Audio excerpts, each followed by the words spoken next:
Hello everyone. This is the Hatfield SAS semi-automatic shotgun, chambered in 20 gauge. Takes 2 3/4 and 3-inch shells.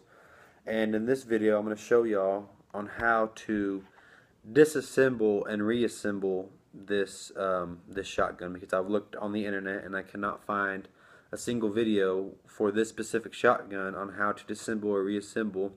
And later on I will make a video of me shooting clay pigeons with it and show some people that you just have to find the right shells for your gun to work properly. Like mine take Federal ammunition and Federal premium very well, but Winchester, for some reason, it does not like it. It does not hit the primer as hard, or maybe the primers on Winchester are just harder or better than Federals. So maybe that's why, I'm not sure. But we'll go ahead and get started here.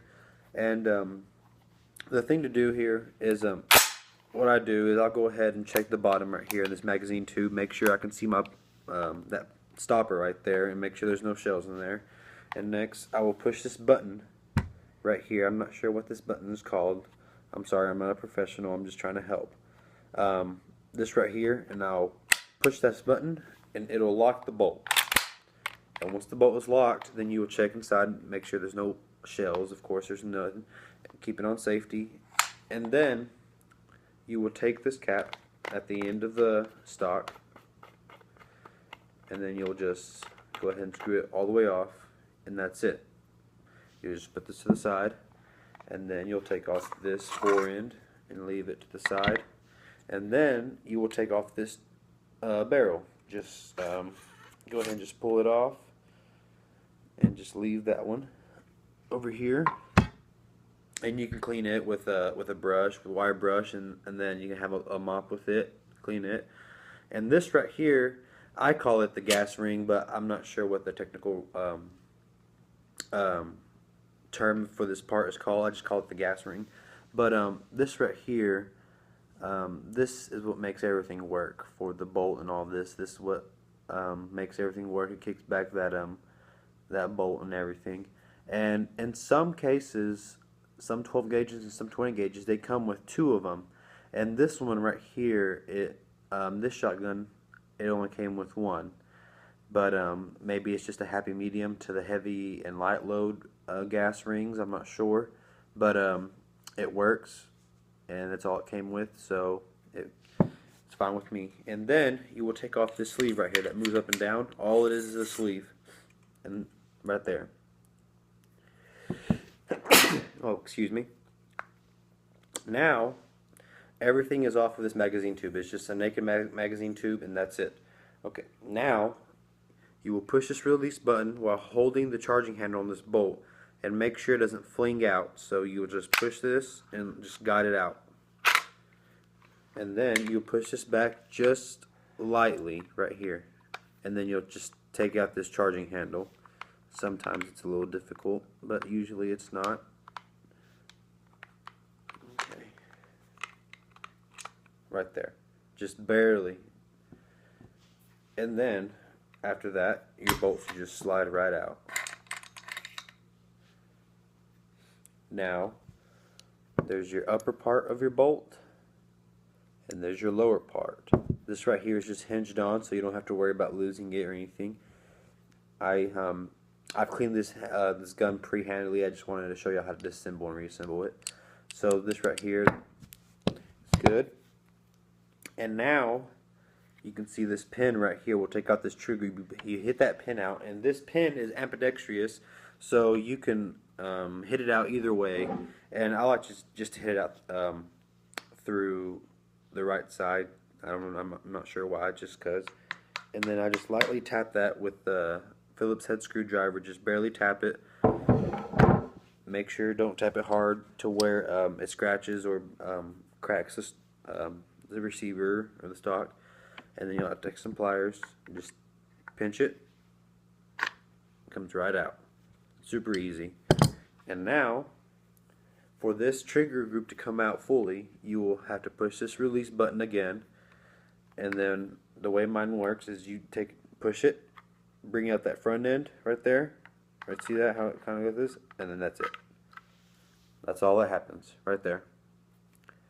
And what you can do is, if you take it off safety and you go ahead and pull that trigger, it lets that hammer up and you can clean it out. And what I use is just a microfiber towel because it seems to get all of the residue from the black powder and the carbon out. And I don't spray this down with oil. I will just use just a regular cloth, because when I spray it down with oil, the black powder and the carbon, when it comes inside this trigger group, it makes it sticky, and it makes it to where it doesn't function properly, and it just makes a big mess. So I just clean it, and that's it. And now you'll take this hammer, and then you'll push it all the way back down, and it'll lock. And then you put this back on safety. And now all this is the stock. No bolt, no charging handle, no trigger group, nothing. Just a magazine tube, and that's it. Now I will show you how to reassemble it. And what I like to do first is I will actually put the bolts in, and it's fairly easy to put the bolts in. All you do is you just put it on top of this magazine tube, and there'll be two slots, two grooves right inside of it, and you just put it right in, and it should just slide right in, like so. And then there, I didn't get to show y'all, but on the inside and the very back of this of the gun, there's like a little crater to where this deal right here, this rod, will hit up against that, and that is what keeps this bolt in line to where it doesn't go back too far, or doesn't do what it's not supposed to do. So you go ahead and you just line that up.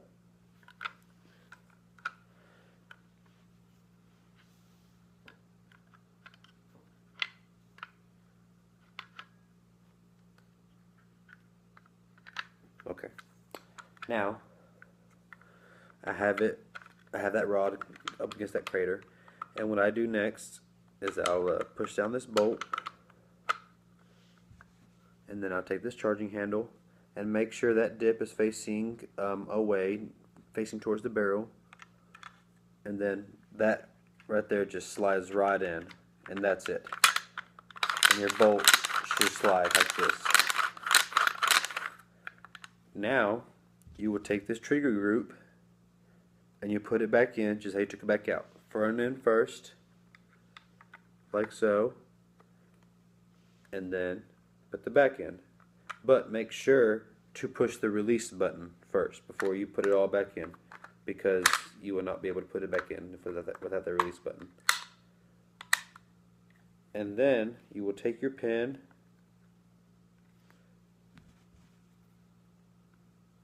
line up your trigger up to that hole, and it should just slide right in. And then what I do is I'll take the end of the screwdriver right here, and I'll just put the butt of it on the pin, so that way I don't scratch up the stock.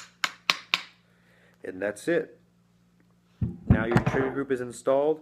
Now there's a space behind the bolt, and it sticks out further than it should. So what you do is you'll take the charging handle and you'll bring it all the way back like that. Usually, okay, right there, you push that button right there again, and that's it. It locks, and that part is just fine and dandy. Nothing else you have to do. And then you'll take the sleeve, you'll put it right back on here, and there's a groove right here where it goes on. Slides right in. That's all it does, is just slide in. And then what I like to do, instead of putting this gas ring on there first, and I will just I'll take this gas ring, I'll put it in here first to where it's flush and it's just up against here, and then I'll just put the barrel on.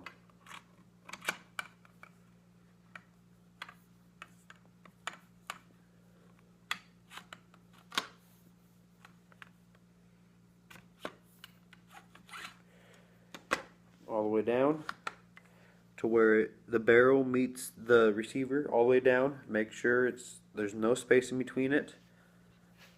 And then you will take your stock,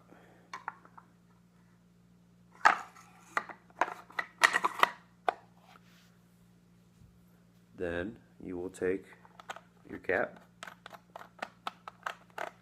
and remember, just hand tighten it. Once it gets hard, that's it. Do not force it. Make sure everything works fine. Make sure that it'll fire, it'll lock, and this puppy is ready to go out and hunt, and it is ready to go out and shoot.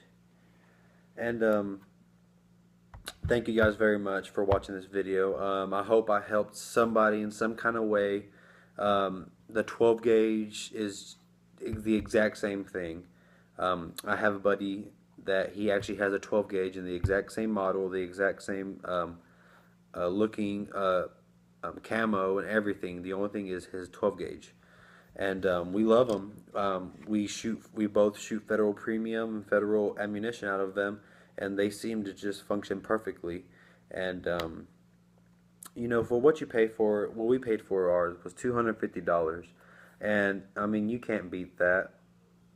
People expect a $250 semi-automatic gun to be like a Remington Versamax. That's $1,100, and you know, you can't expect that. You know, it's a great first semi-automatic gun. It's a good gun to be rough with. It's a good gun to have. You know, if you have a wife and a daughter or a son and they want a semi-automatic shotgun, then this right here is the perfect gun for a first semi-automatic. So thank y'all very much. Like, subscribe, comment if you have any questions. I apologize if I called any part of this gun the wrong part. I'm not a professional. I'm just trying to help because I had no help when I was looking for this gun on the internet. But now hopefully people will know what they are getting whenever they look at one of these guns, and now they can disassemble and reassemble them themselves. Thank y'all.